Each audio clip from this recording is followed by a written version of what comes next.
primero la charla teórica y después vamos a tener un ejercicio acá de diseño de listas de verificación o de listas de auditoría.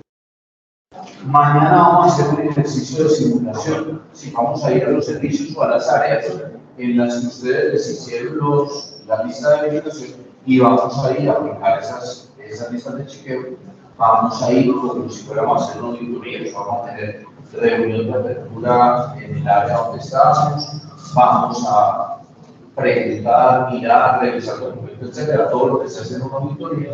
Y posteriormente nos volvemos a encontrar acá en el salón para que podamos en un punto cuáles fueron los hallazgos que encontraron en un resultado de la auditoría, cómo se sintieron, dificultades tuvieron, etc. El 31 de octubre vamos a tener a primera hora una charla sobre cómo se elabora el informe de auditoría y en el segundo momento, ayer, donde ustedes, por ejemplo, ya van a armar el informe de la mini auditoría que va a hacer mañana. Después ponemos todos en plenario y hacemos una evaluación. Esa es como la manera como está concebido el curso, 12 horas, significable, de manera que contamos con ustedes, de ponerle todo el entusiasmo a esto para que ustedes aprendan mucho. Eso nos va a ayudar y el hacer auditorías internas de calidad ayuda a que los procesos se cumplan de mejor manera en la institución y todo eso redunda a favor de los usuarios, de ustedes mismos, clientes internos de la organización y de la institución en su conjunto. Entonces, empezamos con algún tema de generalidad. La auditoría interna de calidad hace parte de todo el proceso de mejoramiento continuo. Por lo tanto, debe estar completamente alineada con lo que denominamos el ciclo PHVA.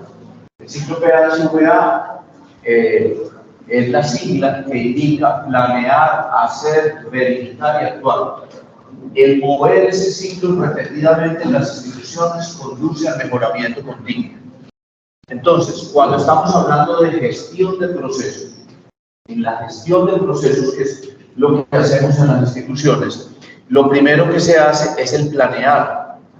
Entonces, cuando hablamos de planear, la planeación se traduce en documentos institucionales, es decir, en procesos, procedimientos, manuales, políticas, ahí se ve parte de la planeación, porque ahí definimos el deber ser, cómo se lleva a cabo el proceso de docencia de servicio, cómo se atiende un usuario en consulta externa, cómo se maneja una muestra de laboratorio, todo eso está en manuales y procesos de la institución. Entonces, esa es la etapa del planeado. Entonces, por eso es que muchas veces documentamos, participamos en la elaboración de documentos, porque ahí está el arranque de todo. Escribir en un documento el deber ser, cómo se hacen las cosas. Para que eso que está escrito pase a la realidad y que en el proceso de consulta externa, si dice que hay que saludar al paciente, pues efectivamente lo saludemos.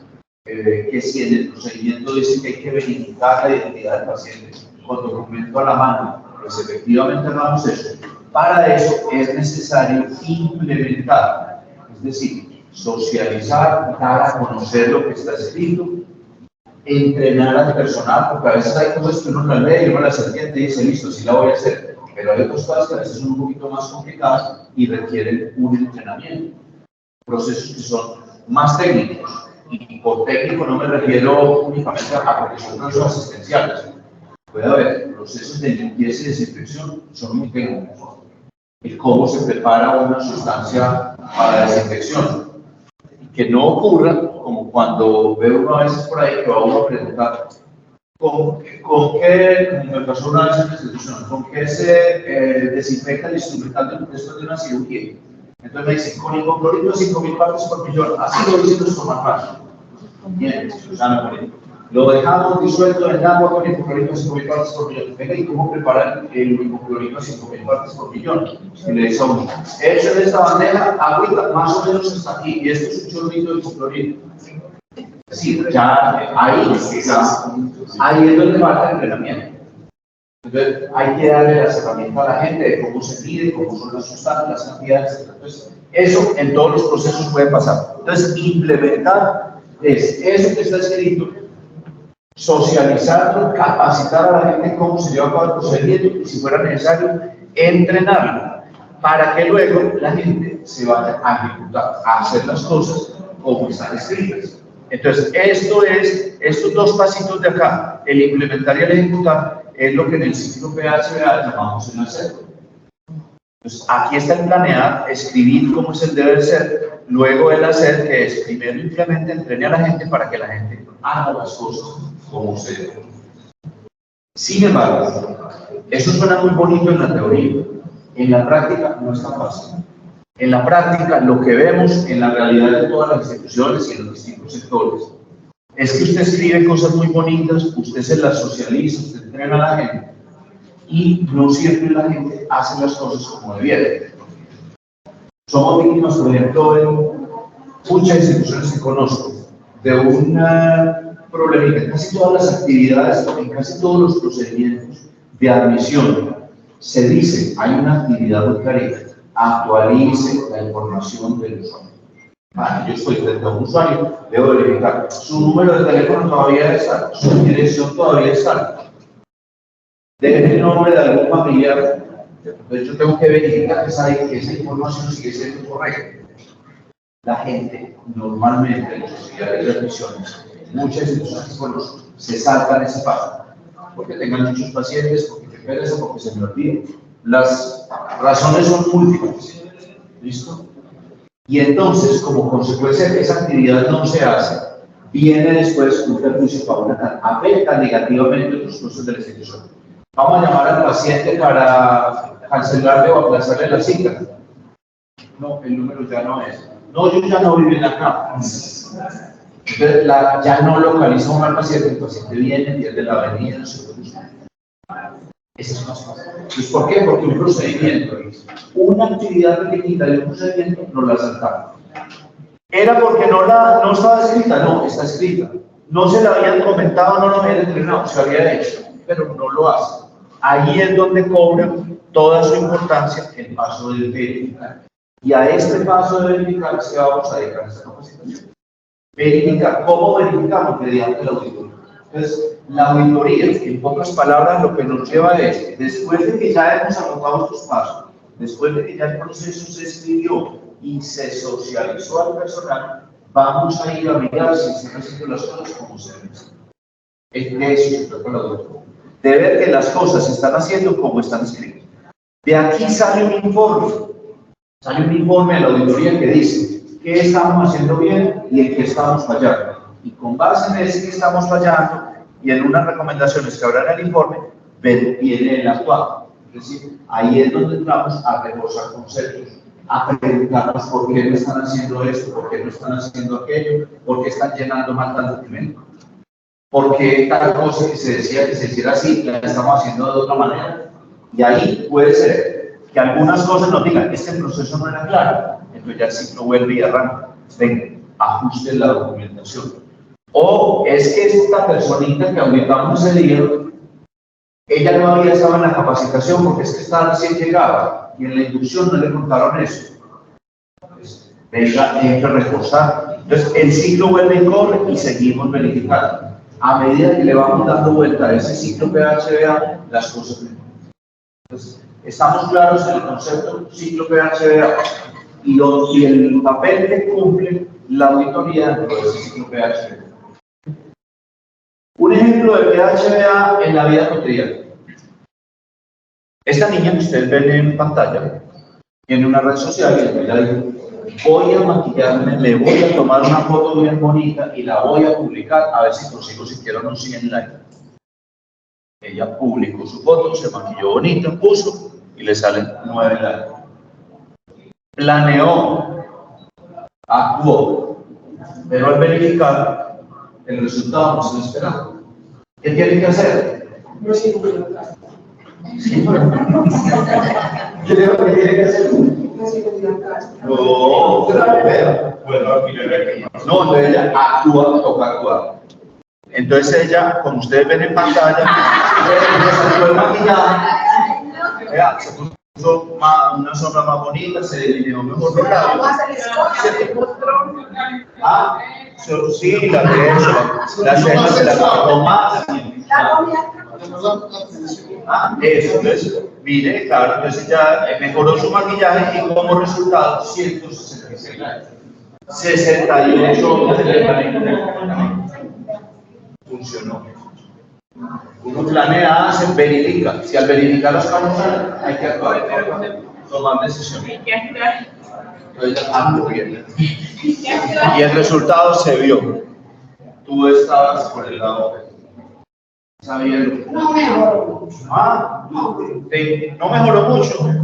Es que lo que pasa es que yo lo de la cirugía plástica, pero usted pensaba que era en la cara, ya no la hizo en otro lado. Pero le funcionó. A ella le funcionó. A ella le funcionó. Listo. Entonces, ¿qué llamamos auditoría interna de calidad?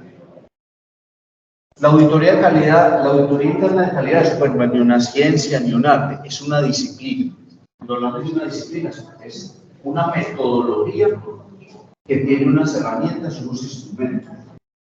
Esa es una disciplina que nos sirve para qué? Para evaluar de forma sistemática, o sea, sistemática quiere decir planificada, organizada, bien preparada, para valorar o evaluar de forma sistemática lo que llamamos el desempeño integral de un proceso o de un subproceso o de un procedimiento. Con esta metodología puedo evaluar la adherencia a un manual, a un proceso, a un procedimiento.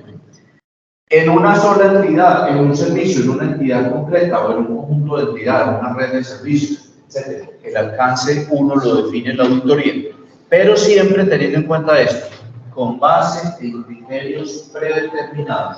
Es decir, nunca el auditor va y evalúa cosas, es que a mí me parece que esto se debiera hacer así, no, es lo que el manual dice. Que yo no estoy de acuerdo con el manual, porque es que al manual le falta tal cosa, diga eso en la recomendación de su informe. Pero nunca auditamos, no hacemos nuestro instrumento de evaluación basado en lo que yo pienso, en lo que a mí me parece que debería ser el procedimiento. Siempre con base en los procesos y procedimientos que la institución tenga definido. Entonces, con base en eso, manuales, procesos, procedimientos, normas técnicas de la institución, vamos a valorar si se están haciendo o no las cosas. Entonces, el concepto de desempeño integral lo dejo aquí subrayado porque lo vamos a analizar a continuación. Como resultado de este ejercicio, que es ir y verificar, de acuerdo con lo que los manuales de la institución me dicen, si se están haciendo o no las cosas, como resultado de eso yo debo identificar fortalezas, qué estamos haciendo bien, para que eso que estamos haciendo bien lo mantengamos.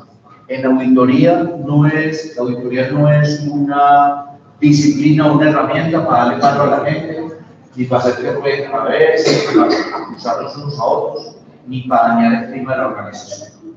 Esto tiene que tener un enfoque constructivo, de ayuda, porque lo que nos interesa en el fondo es que las cosas se hagan. Alguna vez estábamos hablando en un grupo de estudiantes de especialización en auditoría y ellos, el desafío del módulo era hacer un instrumento de evaluación de la adherencia a la historia clínica. Era mirar si la historia clínica cumplía con lo que decía el manual de la institución. E hicieron un muy buen instrumento. Y entonces yo les pregunté, ustedes le van a mostrar ese instrumento antes de la auditoría, le van a mostrar o van a compartir ese instrumento con los médicos, con el personal de enfermería, con los terapeutas. Uno, profe, eso no se puede hacer, porque entonces empiezan a hacer bien las historias. Ahí, ¿quieres que no tenemos claro el propósito de la auditoría? Si con solo mostrar el instrumento hacen bien las historias, pues eso es una maravilla. Lo que queremos es bien. Entonces, en esto no puede haber ni cascaritas, ni cosas por debajo de la mesa. La gente debe saber sobre qué lo van a auditar, porque sobre lo que lo auditan es el procedimiento, el proceso, el manual, que se supone ya está desplegado. Entonces, si encontramos cosas buenas, hay que estimularlas para que las mantengamos. Si mi propósito es ir a buscar a ver lo que están haciendo mal, ese pequeño fiscal que todos tenemos de buscar la falla, de eso no se trata, de buscar el error, no, de eso no se trata. Se trata de buscar qué estamos haciendo bien para reconocerlo. Se trata de buscar en qué estamos fallando y entender por qué para ponerle soluciones a eso, para ayudar a que las cosas mejoren. Todo esto apunta al mejoramiento. Entonces, con base en esa identificación de fortalezas y oportunidades de mejora, se deben formular las recomendaciones del caso. Ahora, cuando hablamos de desempeño integral, ¿qué es el concepto de desempeño integral? Es decir, ¿qué es lo que vamos a aplicar? Esa es la pregunta del tres. ¿Qué contiene el concepto de desempeño integral? Tres cosas grandes. Uno, es mirar cómo se está ejecutando el proceso o subproceso objeto de la auditoría. Entonces, primer elemento que miramos, ejecución, es decir, cómo se hacen las cosas. Segunda cosa que miramos, las evidencias de autocontrol. Los procesos, además de tener unas actividades que se van ejecutando en secuencia, tienen ahí incluidas posiblemente, no necesariamente todos, pero se habla, que algunos tengan unas actividades de autocontrol. Por ejemplo, que uno antes de grabar algo revise, la actividad dice que se revise antes de grabar, o que antes de atender un paciente de determinadas características haga una lista, llene una lista de verificación, o que yo antes de pasar un contrato aprobado para firma del gerente hago una revisión de una serie de cosas. Esas son actividades de autocontrol, son actividades de revisión, de mirada de las cosas para ver que antes de pasar a la etapa siguiente las cosas vayan bien. Cuando hablamos de en la atención a un paciente, para yo atender a un paciente y hacerle una admisión, no necesariamente yo tendría que revisar y actualizar la información del paciente. Yo puedo ver si el paciente tiene cita, comprobar derechos y pasarlo a que lo atiende. Saltarme ese paso, pero ese paso es necesario como una medida de autocontrol para que la información que yo tengo ahí esté permanentemente actualizada y después cuando se van a hacer otras cosas no fallemos con esa parte. Que sí vamos a implementar un software de recordación de citas, recuerden después la cita cuando el teléfono no corresponde. Entonces, esas son actividades de autocontrol, verificar que las revisiones, los chequeos, ese área o esos puntos de control se estén cumpliendo dentro del procedimiento. Y lo otro es que dentro del proceso o procedimiento que estemos hablando, evaluar el desempeño integral incluye también ver que en ese proceso, cuando hay ejercicios de autocontrol, listas de chequeo, verificaciones, auditorías propias del servicio del área, si lo que sale de ahí lo están teniendo en cuenta para mejorar. Entonces, es la etapa de intervención. Entonces, miramos tres cosas grandes. 1, ejecución. 2, autocontrol. Y 3, intervención. Entonces uno pregunta, ¿les han hecho alguna auditoría?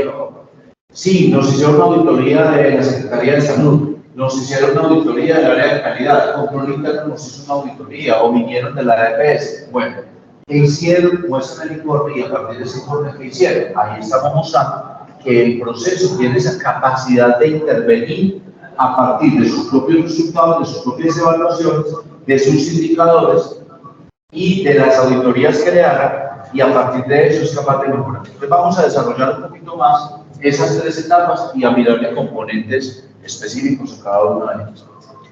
Cuando hablamos de evaluar la ejecución, entonces, ¿en qué consiste? Primera cosa que uno mira es qué tanto la persona conoce el proceso o procedimiento del cual es responsable.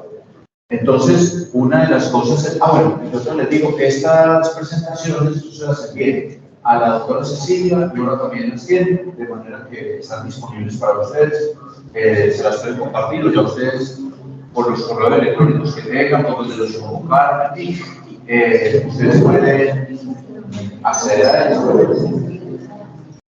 Bueno, entonces, decimos, lo primero es saber si la gente conoce el proceso en el cual trabaja. Y normalmente una de las formas de romper el hielo, de que uno, digamos, aborde y esté con confianza con el auditado es, cuéntenme con sus propias palabras cómo se lleva a cabo el procedimiento.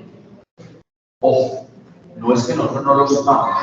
Nosotros previamente debemos conocer muy bien el proceso que estamos aplicando. Yo me sé el proceso porque lo he revisado con anterioridad, porque voy ya con la lista de verificación armada, pero ahí ya estoy evaluando un primer criterio, que es si la gente se sabe su procedimiento. cuénteme con sus propias palabras cómo funciona este procedimiento, cómo se hace tal cosa, sea un proceso asistencial, administrativo, de carácter que sea. Lo segundo ya es mirar, ver la gente en el hacer, entonces, está atendiendo pacientes, voy a estar aquí a un ladito, voy a estar mirando el proceso. Si el procedimiento dice que debe saludar amablemente al paciente, yo miraré si está saludando o no. Yo miraré si está pidiendo el documento de identidad, si lo está verificando, yo miraré si está actualizando información, si registra no sé dónde, si entra a la base de datos tal. O si estamos hablando de un proceso administrativo, de selección de personal. Entonces, que si se piden las hojas de vida, que si se revisaron las hojas de vida con lista de chequeo para ver el cumplimiento de todos los requisitos. Esa es una actividad de autocontrol. Yo estoy mirando toda esa ejecución, ver en la práctica, observar la ejecución para ver si el paso a paso que está escrito se cumple o si las personas se están sacando paso. Eso es en lo que consiste esta sección. ¿Qué más significa evaluar la ejecución? Entonces, aquí desarrolla uno un poquito el ojo de auditor en mirar que a veces hay ineficiencias en los procesos. Entonces, acá se trata de identificar posibles ineficiencias. Uno dice, por ejemplo, una de las cosas que uno siempre cuestiona es, ¿por qué tanto papel? ¿Es necesario o no es necesario? Esto se podría digitalizar. O cosas que uno ve que la persona tiene que pararse de su puesto de trabajo, ir hasta allá, por cada vez que ejecuta el procedimiento. ¿Por qué? Y a veces es pura organización del puesto de trabajo. Es mirar todas esas cosas, tratar de detectar problemas de eficiencia del proceso que podrían ayudar a organizar. Entonces, ser muy buenos observadores de cómo funciona y de si de pronto hay posibles fallos, desperdicios de recursos, reprocesos, hacer y volver a hacer porque está mal planificado. Miren, en una institución, en una auditoría, una institución que hace cirugía ambulatoria, de entrada llegaban a, decían área de preparación 1, saludaban al paciente, le identificaban, miraban las cosas, lo canalizaban a una venita y lo pasaban a un área de preparación 2. Ya el paciente iba con un líquido y ya pasaba a la parte 2 donde le miraban las alergias, no sé qué, y entonces ya revisaba el consentimiento informado, y revisaba no sé qué, que el material hubiera llegado, y cuando muchas veces se detectaba, no, el material no ha llegado, cancelada, perdió el tiempo de la canalizada, perdió esa, eso se hace al final cuando ya usted esté seguro de que al paciente sí lo van a operar. No después, porque hay un desperdicio, estaba al revés. A veces uno identifica esas cosas dentro de los procedimientos. A veces, y eso puede ser parte de lo que hagamos mañana, evaluamos qué tan satisfecho está el cliente interno, el personal de recepción, cómo se siente frente al proceso, qué fallas, necesidades, problemas no se identifican, porque ahí obtienen una información muy útil para su informe.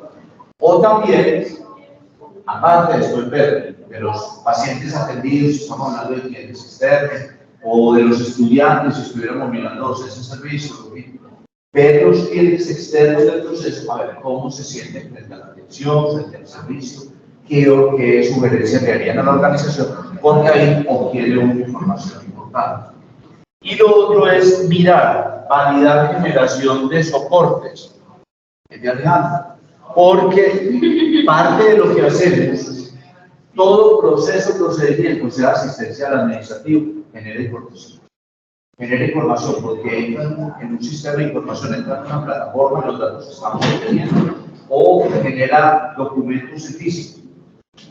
Eso debe estar claramente establecido dentro del procedimiento. Entonces, ver que lo que dice el procedimiento, que se debe llegar tal cosa, que se escribe tal cosa, que se llenan tal datos, que eso se está haciendo. Eso es lo que llamamos validar que se están generando y organizando los soportes o evidencias que salen como resultado del proceso. Hasta ahí vamos claros. Son 5 cositas que uno mira en la ejecución del procedimiento. ¿O hay dudas? ¿Cómo hablar de las afirmaciones que usted aportó? De pronto, ¿cómo tener en cuenta al momento de analizar esas afirmaciones? Entonces, lo normal es que uno se vaya armado de una vez. Entonces, uno puede colocar un criterio en su lista de verificación. Se evidencia un nivel satisfactorio de complacencia o interés interno con respecto al proceso. Y entonces uno dice, la forma de evaluar los instrumentos. Llevo un instrumento anexo donde llevo 4 o 5 preguntitas para respuesta sí o no, para califique de 1 a 5. Y entonces, con respecto a preguntas, por ejemplo, de si consideran que su puesto de trabajo reúne todas las condiciones o características necesarias para poder llevar a cabo sus servicios con calidad. Si considera que el personal para la realización de esa tarea es suficiente o no. Preguntas como es el tema de cómo es la comunicación con otras áreas para poder llevar a cabo su procedimiento, o cómo es la comunicación con su superior inmediato. Preguntas que tienen que ver con eso, con el funcionamiento del proceso y que lo pueden estar afectando. Entonces, si uno quiere, dentro de su auditoría, evaluar satisfacción del cliente interno, se va a crear un instrumento con 5 o 6 preguntitas anexo a su lista de verificación. Y eso le va a aportar a uno información útil para la auditoría. Y lo mismo para, si estuviéramos hablando de uno de pacientes o de familiares, o llevo la encuesta de satisfacción que ya tenga dotada la institución, o genero una encuesta de satisfacción basada, por ejemplo, en temas del mismo procedimiento. Por ejemplo, si el procedimiento dice que al usuario hay que informarle de derechos y deberes, el procedimiento dice que al usuario hay que informarle cuánto tiene que pagar, y pues le informaron esto, debe un ejemplo de, voy con preguntas que me ayuden a obtener información para saber si el procedimiento se está haciendo como dice. En la segunda parte, entonces, hablamos de evidencias de autocontrol. Miren que en cada paciente empezamos evaluando un poquito el conocimiento.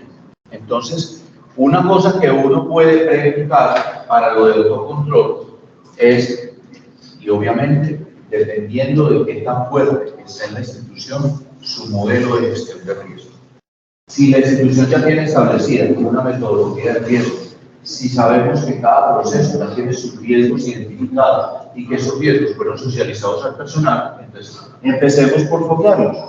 Cuénteme cuáles son los riesgos de su proceso, qué riesgos usted conoce que tiene su proceso. Ahí uno esperaría que la persona entrevistada cliente interno en una institución que tenga muy bien montado todo el modelo de riesgos, y miren que lo pongo como condicionante es qué tan socializado, qué tan desarrollado esté. Uno va reforzando y va complementando sus instrumentos de auditoría dependiendo de qué tan madura esté la institución frente a lo que queremos quitar. No preguntamos cosas que la institución no haya implementado, porque pues es someter a la gente a un estrés innecesario. No vale la pena que. Dígame 3 riesgos sumamos, digamos, en un proceso extensión. 3 riesgos para el paciente, 3 riesgos para usted, 3 riesgos institucionales. ¿En ese momento debería saber? Hasta los del paciente, los de las personas. Y los propios, porque por seguridad y salud del trabajo me imagino. Pero los otros creo que no. Y alguna vez en una institución acreditada me llevé la grata sorpresa de preguntar eso a un auxiliar de servicios generales, una señora que trabaja en el acero, y le pregunté, bueno, si yo le preguntara a usted por riesgos, ¿usted qué me hablaría? Yo estaría interesado en saber cuáles son sus riesgos, o los riesgos para el paciente en lo que usted trabaja, o los riesgos para la institución, los riesgos para el medio ambiente, de todo lo que tengo. Más o menos casi que me se pregunte por lo que no vea. Si yo no hago bien mi trabajo, hay riesgo de infección para el paciente. Porque yo tengo que limpiar bien y desinfectar bien, y para eso nosotros tenemos nuestro manual. Yo corro riesgos. Si yo no uso mis elementos de protección, a mí me puede llegar la infección. A mí me puede caer en una sustancia de esta. Por eso uso mis elementos de protección personal. Riesgos para la institución, claro, si yo lo uso, yo le estoy haciendo tratar esta emoción. Y riesgos para el medio ambiente, si yo no manejo bien los residuos, yo estoy contaminando. Ve así como que, sin palabras, ¿cierto? Fue madre, esta es un año, las servicios generales tiene claro dimensión de riesgo en cuatro frentes grandes: cliente interno, cliente externo, medio ambiente y organización. Uno dice aquí, prueba superada, la sabía. Y entonces, Yo tenía como siguiente pregunta, y entonces, ¿qué medidas de seguridad usan esos riesgos? No necesito ni preguntar, ni ya me ha dicho, por eso yo uso mis elementos de protección, por eso yo mido los desinfectantes con las cantidades que me dice el manual. Entonces, a ese nivel tenemos que llegar. Entonces, uno pregunta por los riesgos, dependiendo de hasta dónde la institución ha dado cuerda sobre el tema. Entonces, aquí la gente me da la noticia. Si fuéramos a preguntar a cliente interno en servicios asistenciales, deberían saber hablar de los riesgos del paciente y los riesgos propios, la bioseguridad y los riesgos por seguridad y salud de todos, sus propios riesgos de accidente laboral, etc. No saben qué tan claro están los riesgos ambientales y los riesgos para el hospital. Uno le pregunta si los conoce y qué relación tienen esos riesgos. Es decir, para prevenir ese riesgo, ¿usted qué hace? ¿Cuáles son las medidas o barreras de seguridad que se aplican? La otra cosa que hace parte del autocontrol son los indicadores. Entonces, nuevamente, depende de qué tanto la institución haya socializado, haya dado a conocer sus indicadores. Normalmente en equipos primarios de mejoramiento, en los grupos primarios, socializan cuáles son los indicadores del proceso y los resultados. Eso sucede aquí en el hospital. Estamos en proceso. Estamos en ese proceso. Estamos en eso. Bien. Entonces, uno, si el tema fuera evaluable, uno le diría, bueno, ¿qué indicadores conoce usted en su proceso? ¿Sabe más o menos qué resultado le ha dado? Uno no espera que la persona diga, sí, claro, en el mes de septiembre ese indicador dio 96.4. No que lo sepa exactamente, sino que sepa si está cumpliendo la meta, si ha venido mejorando, si todavía no hemos logrado la meta, pero que la persona esté enterada en términos generales de cómo están los resultados de los indicadores de su proceso. Entonces, primer tema, el autocontrol, mirar los riesgos, la relación de esos riesgos con sus medidas de seguridad, con las precauciones que toman. Y tercero, si tienen conocimiento o no de los indicadores de proceso. ¿Cómo sabemos si quienes estén conectados virtuales de pronto tengan una manito levantada? No se ve, no se ve hasta. Hasta ahora no. No. Listo. Segundo tema, ya uno mira dentro de lo que tiene escrito el procedimiento, que estén como acciones de autocontrol, por ejemplo, cuando uno tiene que revisar antes de imprimir o revisar antes de enviar, o aplicar listas de chequeo o los famosos chequeos cruzados. Aquí, por ejemplo, no hacemos transfusiones, pero en instituciones de ahí, donde se hacen transfusiones de sangre o de componentes sanguíneos, antes de una transfusión no es solamente la persona que lo va a aplicar como que fuera una señal, otra persona debe identificar que si ese paciente es correcto en el tipo de sangre o de componente, que eso sí corresponde, que la dosis es. Entonces, para que haya dos miradas, dice que 4 golpes más que 2. Entonces, si eso está en el procedimiento, yo tendría que verificar si eso se está haciendo o no. Y lo otro es si se está generando la información necesaria para poder obtener los indicadores del proceso. Los indicadores salen de la institución. Entonces, yo tendría que mirar dentro del mismo procedimiento, en la elaboración del procedimiento, si hay actividades que digan, revise tal cosa, grabe tal información, obtenga para ver si eso se está haciendo o no se está haciendo. Y lo tercero es ver que esto se haga de forma continua y sistemática. No a veces sí, a veces no, en unos sí, en otros no, sino que esto se lleva a cabo de una manera sistemática, de una manera continua. Entonces, si en este ejercicio de auditoría miráramos solo ejecución y de pronto un poquito de conocimiento del personal sobre los riesgos del proceso, ya estaría bien. Ya nos daríamos por bien servidos. Que ya después esas listas de chequeo las vamos enriqueciendo a medida que los procesos se van desplegando y se van fortaleciendo. Lo otro es ver si estos mecanismos de autocontrol, las directrices que ha dado la institución sobre la gestión de los riesgos, sobre la formulación, análisis de indicadores, si estos mecanismos, el uso de listas de chequeo, si está sirviendo o no para evitar eventos adversos, accidentes laborales, porque a veces la gente les sabe decir algo muy bonito la teoría, se la sabe decir completa de memoria. ¿Qué precauciones toma usted cuando va a administrar un medicamento? esto, pero usted lo vio y aquí eso es muy sencillo. ¿Cuáles son los 5 momentos de la higiene de manos? Y se los van a decir a uno de memoria, pero usted lo vio de paciente en paciente y nunca se lo va a dar las manos.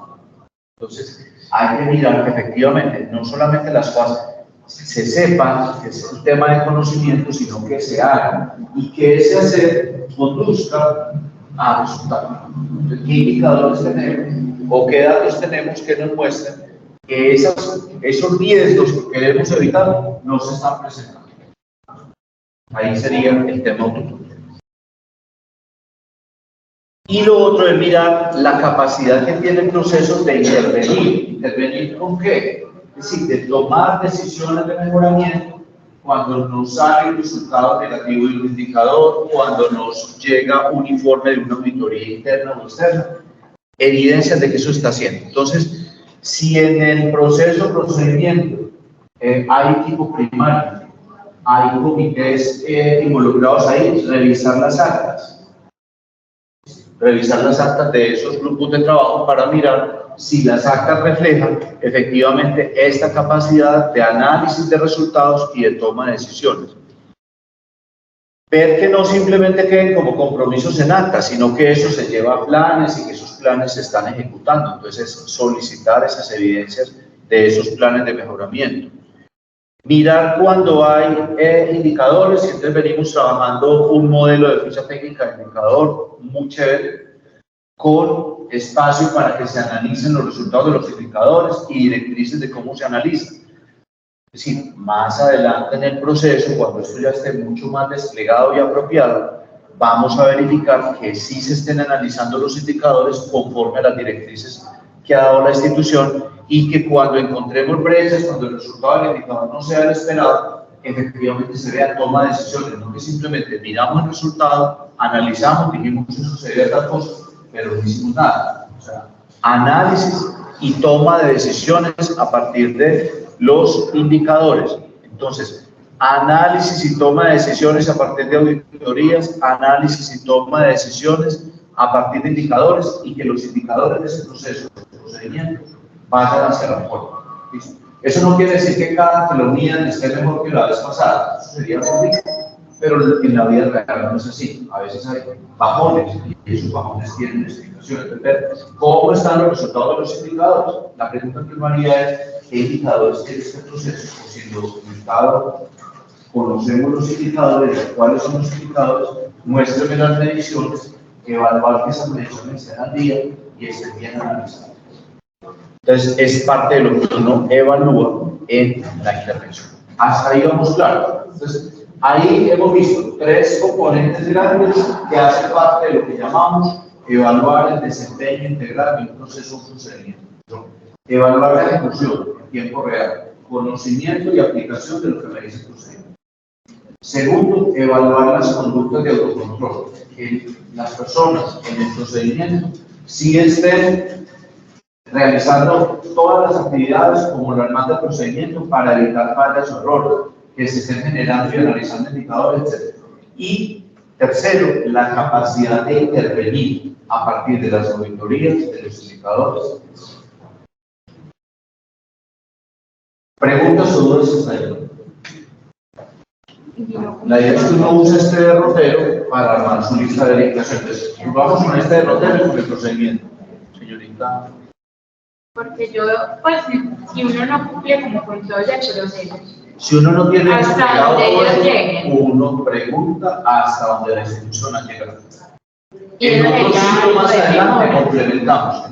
Y eso sería como algo de mejora en el informe. Mejora posterior en los instrumentos de verificación. Toda rata tiene un instrumento de verificación, pero el instrumento de verificación es hasta donde la institución ha soltado fuera. A medida que la institución dice, venga, ya en esta podemos evaluar indicadores, ya en esta podemos evaluar gestión del riesgo. Esto no va, y ese es también mejoramiento de la auditoría.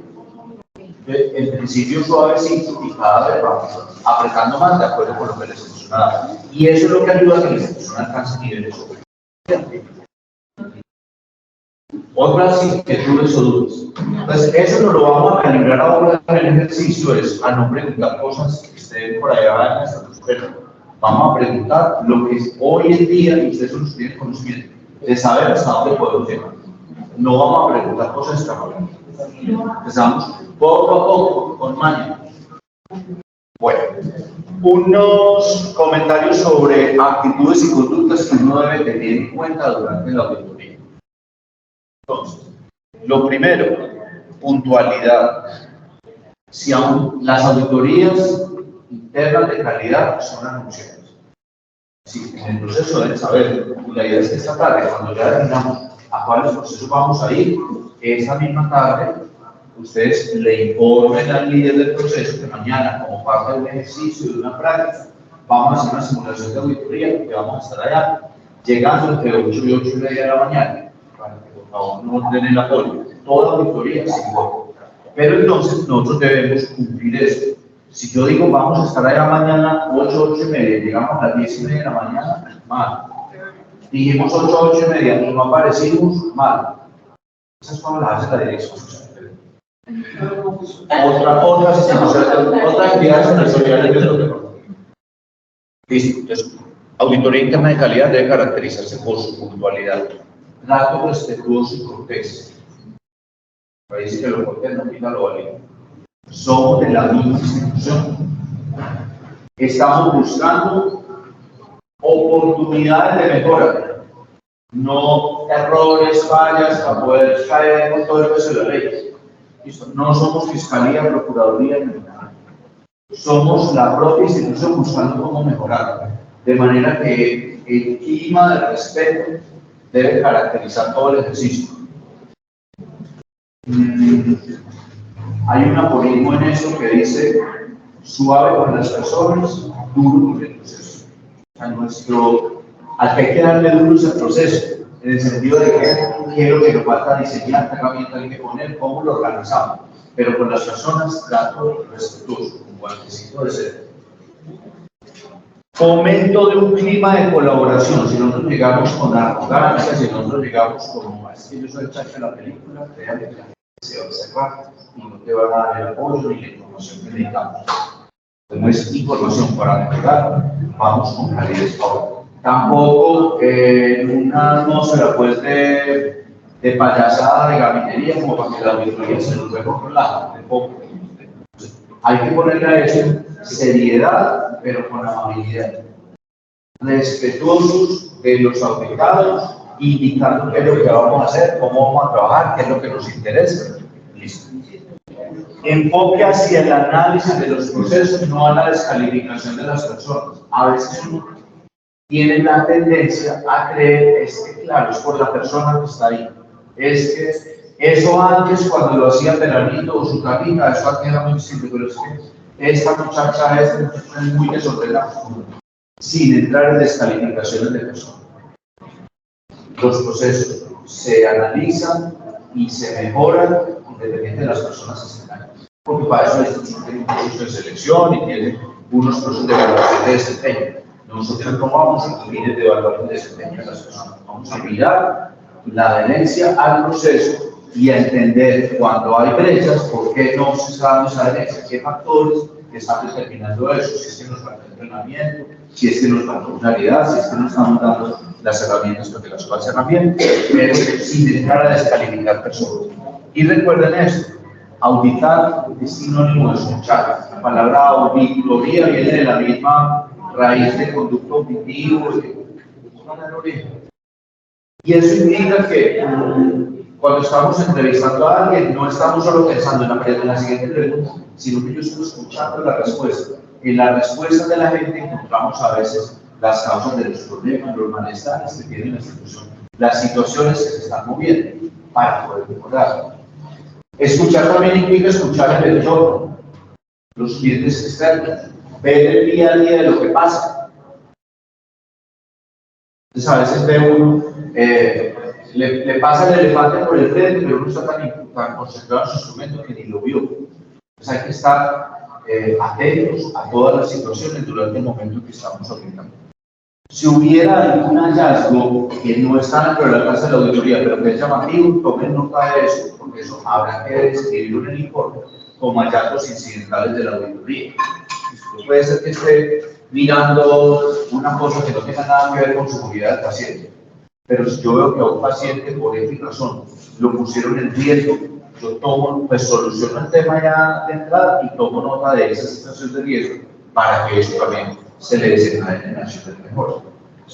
Entonces, estar muy atentos a la situación del momento. Alguna vez en un entrenamiento de auditores internos, hicimos pues como el recorrido desde el aula donde estábamos a desplazarnos al sitio Hay una manita levantada. debíamos arrancar. Una manito levantada. La doctora Cecilia. Vamos Adelante. a poner el audio. Doctora Cecilia, te escuchamos. No, es que estaba haciéndolo desde hacía rato y creo que voy a ser un poquito impertinente devolviéndome. No, doctora, adelante. Pues señalar para todos los que están ahí que en el ejercicio que vamos a hacer, per se, un hallazgo nos puede llevar a necesidades de enfoque, desde planeación, que fue justamente lo que nos encontramos cuando hicimos la autoevaluación de acreditación en el primer semestre, y es que tenemos muchas oportunidades de mejoramiento relacionadas con el enfoque de los procesos, para que tengamos pues presente que es probable que no vamos a encontrar escrito muchas cosas y que eso per se es una oportunidad que debe plasmarse en un plan de mejoramiento posteriormente. Estamos de acuerdo. Entonces, hoy vamos a usar como referente para el ejercicio unos procesos y procedimientos que están documentados, pero que no son ni palabra de Dios ni la verdad revelada, que algunos están actualizados, otros pendientes de actualización, pero lo que nos dice la doctora Cecilia es muy válido. Si identificamos ahí oportunidades de mejora desde la documentación, las vamos haciendo en el informe, porque eso también, ciclo PHA implica mejorar integralmente todo desde la documentación. Perfecto, doctora Cecilia, muchas gracias. Gracias, chao. Entonces, hasta ahí vamos.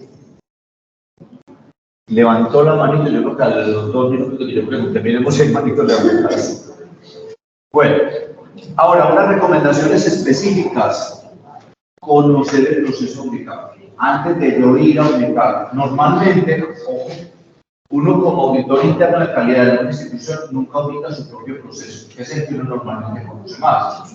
Entonces, uno no va a ir a auditar su proceso. Lo que hacemos es, los de un proceso van y auditan otros. Entonces, eso implica que yo debo estudiar bien el proceso que voy a auditar, debo conocerlo. Por eso vamos a tener acceso a la documentación de los procesos con los cuales vamos a hacer el ejercicio. Y eso siempre se debe hacer. Uno no debe ir allá con desconocimiento. Si al estudiar el proceso, el procedimiento, yo tengo dudas, yo puedo preguntarle al líder de ese proceso, esto aquí, ¿a qué se refiere? Esta sigla que es y todo eso no sé. Ahora puede ir con elementos con conocimiento de causa. Segundo, considerar el sesgo de simulación. Trabajamos con seres humanos, no con angelitos. Uno, y eso está escrito en la literatura y ampliamente conocido, usted va y audita higiene de manos, y cuando saben que es la persona que evalúa higiene de manos, y todos se la lavan como es, y duran el tiempo que deben durar, y hacen toda la técnica perfecta. Porque saben que nos están mirando. Entonces, tener presente que hay cosas que, como saben que vamos a una auditoría y son auditorías anunciadas, es posible que algunas de las cosas no funcionan tan bien así. Entonces, también es la realidad del día a día, como está funcionando en el momento que usted la ve en la auditoría. Entonces, tener presente eso para no comer cuento, sino apoyarnos en soportes. Entonces, uno ve que de los pacientes estamos actualizando la información de todos los pacientes, pero devuélvase a días anteriores. Uno ve que ese día le llenaron el documento tal que se supone que debe llenar, pida de días anteriores para mirar a ver si eso ha funcionado así permanentemente. Entonces siempre hay que corroborar. Evitar preguntas obvias. Por ahí dice que a preguntas obvias, respuestas obvias. Entonces, hay que saber preguntar. Cuando yo tengo una actividad que en el procedimiento dice diligencia en formato ABCD, uno le pregunta a la persona, ¿usted siempre que está realizando ese procedimiento de diligencia en formato ABCD? ¿Qué le van a decir? Sí. Pues es como el formato de solicitud de la visa americana. Le preguntan a uno, ¿usted piensa introducir drogas en estupefacientes a los Estados Unidos? Sí. No se piensa. ¿Usted piensa introducir armamento? ¿Usted piensa organizar grupos delincuenciales en los Estados Unidos? ¿Usted va a atacar el gobierno americano? ¿Quién va a contestar que sí? Así simplemente. Usted tiene que los cuando vuelvan a entrar allá. A desocupar las obras de la medida que si quieren a preguntas obvias, respuestas obvias. O como decía una amiga mía, que para decir eso de forma más vulgar, a preguntas bobas, respuestas bobas. Entonces hay que saber preguntar. No, generalmente las preguntas obvias son las preguntas cerradas. Cuando la respuesta posible es sí o no, la gente sabe cuál es la respuesta esperada. Es como que uno en programas de lactancia materna, y le preguntan a la señora, ¿usted al niño siempre lo alimenta al pecho y nada más al pecho? ¿Cierto que sí? ¿Y no le da nada? No, nada. Pero para allá en el interior está pensando, la papilla, no sé qué, la pinta de frío. No, solo le claro, no. En la pregunta asumieron la respuesta. Entonces son las preguntas abiertas. ¿Sí? Cuénteme con sus propias palabras cómo se hace tal cosa. Que la persona se la diga. O poner la persona ante situaciones hipotéticas. Si ocurriera esta situación, ¿cómo se manejaría? ¿Qué habría que hacer? ¿Sabes? Ya la persona la sacamos de su zona de confort, donde se sabe el procedimiento de memoria, y la ponemos ante situaciones reales. Buen manejo del tiempo, no alargarnos demasiadas preguntas o el querer revisar pues todos los soportes, saber manejar el tiempo para poder cumplir con la auditoría y ser eficientes en esto. Obtener evidencias, en algunos momentos es válido obtener fotografías, copias de documentos que me sirvan a mí para sustentar los hallazgos del informe. Esas evidencias que obtenemos durante la auditoría es lo que denominamos papeles de trabajo del auditor, junto con los formatos que nosotros llevamos, los formatos o listas de verificación, los anexos de esos formatos y las evidencias que yo recojo, lo que llamamos papeles de trabajo del auditor. Entonces, obtener evidencias cuando sea necesario. Ahora, no es que a todo hay que tomarle foto, todo hay que hacer grabación, testimonio, porque dice que si incumple esta otra no nos daría el tiempo, ¿no? Pero en cosas que pueden prestarse a polémicas, obtengamos evidencia. Y siempre al final de la auditoría hacer una actividad de cierre, escuchar, preguntarle a los auditados cómo se sintieron, qué recomendaciones tendrían para hacernos a nosotros como auditores, o a la institución para el mejoramiento del proceso. Ese es parte de lo que llamamos la reunión de cierre. Y termino con esto, la dinámica general de la auditoría. Pues, primero, una planeación, nosotros ya tenemos una lista de verificación basada en el procedimiento que estudiamos. Anunciamos la auditoría. El día de la auditoría uno llega al área o servicio que se va a auditar y hacemos lo que se llama una reunión de apertura. 5 o 10 minutos reunimos a las personas involucradas que van a atender la auditoría.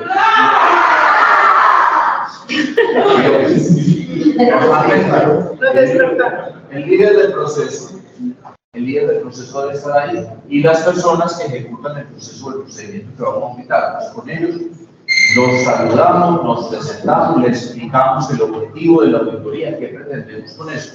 Eso normalmente lo hace alguien que se denomina el auditor líder.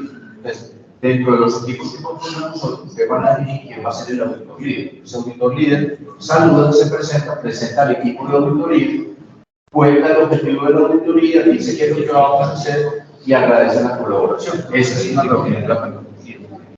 Luego, el impacto de la auditoría es empezar a usar nuestro instrumento de evaluación, a preguntar cosas, a pedir cosas, a mirar cosas, a tener evidencia. Hasta que consideremos que nuestro instrumento ha sido correctamente evidenciado y ya tenemos las evidencias suficientes para elaborar el informe de la auditoría. Y ahí pasaríamos a una reunión de cierre. Pues con las mismas personas con las que iniciamos la auditoría, nos volvemos a reunir les comentamos que la auditoría finalizó, les preguntamos cómo se sintieron, qué recomendaciones tendrían para hacerlo. De pronto podemos comentarles algunas de las fortalezas que vimos, felicitarnos por eso, comentarles de pronto una o dos oportunidades de mejora que hayamos evidenciado y decirles que luego vendrá un informe de auditoría en el cual ya les vamos a decir formalmente esos hallazgos, cuáles son y las recomendaciones que les haríamos para aquí. Hasta ahí, dudas, inquietudes o preguntas. Vamos entonces al tema del ejercicio que vamos a marcar. Y es que el ejercicio consiste, lo que vamos a hacer hoy es elaborar por grupos un instrumento de verificación. El instrumento que vamos a utilizar en la auditoría de mañana. El objetivo de tiempo, bien, es no hacer un instrumento larguísimo, porque la idea es que vamos a hacer una auditoría corta, es aprender esas destrezas de elaborar instrumentos a partir de un procedimiento documentado y de luego ir aplicando. Entonces, esto que ustedes están viendo en pantalla, yo se los voy a entregar ahorita cuando conformemos los equipos. Cada uno de los equipos lo que va a hacer es redactar a partir de un procedimiento, les vamos a entregar también unos procedimientos, ustedes lo van a estudiar y a partir del instrumento ustedes van a diligenciar cuáles son los criterios que van a evaluar. Después de que hagamos esto que vamos a tener para eso unos 45 minutos, ponemos en común entre nosotros, ajustamos, actualizamos y ahí ya quedamos listos para con esto arrancar mañana a hacer esa auditoría de mentiritas. Entonces, ¿cómo es el instrumento estándar? Normalmente lo que uno elabora antes de la auditoría son las dos primeras columnas. Los criterios que voy a evaluar y las mis pautas de verificación. Es decir, este es el qué se va a evaluar, los criterios son el qué, las pautas de verificación es el cómo se evalúa eso. Cuando ya lleguemos allá a la auditoría, entonces ya uno llena las otras columnas. La columna de cumple, donde yo digo, si se cumple, si yo veo y tengo evidencia suficiente para decir que esto se está haciendo así como dice acá, yo califico sí.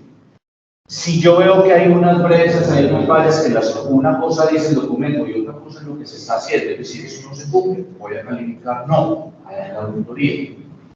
Y si yo veo que este criterio tiene unas condiciones, por ejemplo, en caso que se presente tal X o Y situación, se debe hacer esto, esto y esto, pero esa X o Y situación no se presentó durante la auditoría, quiere decir que en ese caso no aplica. Y el no aplica no suma ni resta para cuando después vamos a mirar el nivel de cumplimiento de la auditoría. ¿Listo?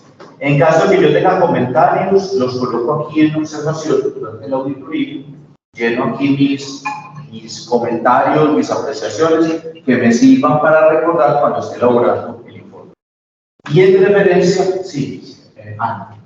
Una pregunta, ahí se cumple si no aplica, no nos puede hacer, porque muchas veces tenemos un proceso que están involucrados varias personas y muchas pueden cumplir y otras no. Entonces ahí podría ayudar a ustedes.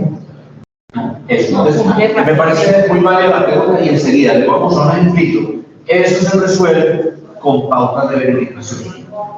Porque entonces yo digo, ¿cuántos hay que observar de cuántas personas y para darlo como cumplido cuánto tengo que obtener? Entonces ya eso queda objetivo para... Entonces eso se resuelve con pautas de verificación. Entonces la pauta de verificación es la que me da la pista de saber para que la cosa no quede como subjetiva.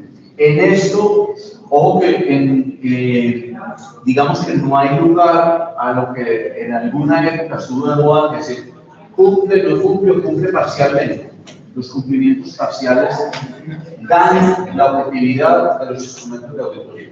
No hay lugar a cumplimiento parcial, porque un 2% es un cumplimiento parcial, un 99% es un cumplimiento parcial. Entonces la idea es, cumple o no cumple, y para eso, en las pautas de verificación, uno dice, ¿cómo sabré que esto se cumple? Les voy a mostrar un ejemplo.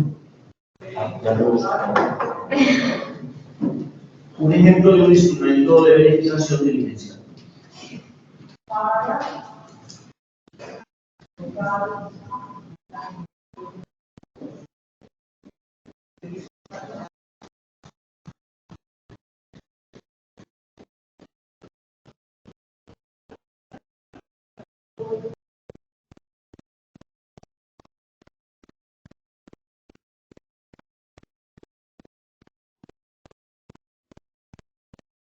Ahí más o menos se ve o no. Aquí se va a ubicar dentro del proceso de atención y consulta externa un procedimiento que es el de admisiones. Se supone que es un paciente que ya viene con cita y se le va a hacer la admisión en la institución. Esto está basado en el procedimiento documentado, ¿cierto? Entonces, lo que se hace es crear aquí los criterios. Yo lo voy a crear un poquito más, porque ya lo del cumple, no cumple, no aplica. Ya no vamos a meterlo todo. Entonces ahí está, fecha de la auditoría. Entonces, dice, en el procedimiento, la forma como está redactada las actividades son como órdenes. Salude amablemente al usuario. Entonces dice, el auxiliar de admisiones saluda al usuario de forma cordial, amable, respetuosa y con claridad. Lo mira a la cara con interés a su necesidad. Así está escrito en el procedimiento. Entonces viene frente a la pregunta de Ana, dice uno, para calificar este criterio como cumplido, evalúe al menos 5 usuarios atendidos por cada uno de los auxiliares de admisiones en turno. Entonces yo tengo que, si son 2 auxiliares, yo voy a mirar 10 atenciones de pacientes. Me concentro primero en el auxiliar A hasta que atienda 5 pacientes y veo si eso se cumplió. Miro luego el auxiliar B, que atienda 5 pacientes, a ver si eso se cumplió. Dice, este mismo parámetro aplica para los demás criterios evaluados. Entonces, ahí yo puedo incluso, si quisiera aumentarle y ser bien exigente en la objetividad, es decir, agregarle aquí, para calificar este criterio como cumplido, debe haberse verificado su cumplimiento por lo menos en el 80% de los pacientes atendidos. La forma, porque puede ser que el otro paciente estuvo muy agachadito y no lo pudo mirar a los ojos, pero que crearle a esto la pauta. Esa es la forma como se hace. Dice, para que veamos acá distintas cosas en las que uno puede utilizar la pauta de verificación. Lo que se evalúa es eso. Dice, atiende a los usuarios conforme a la política de priorización adoptada por la institución. Esta institución dice que si llegaran a la admisión pacientes gestantes, niños menores de 5 años, discapacitados o adultos mayores, se deben pasar adelante en la fila.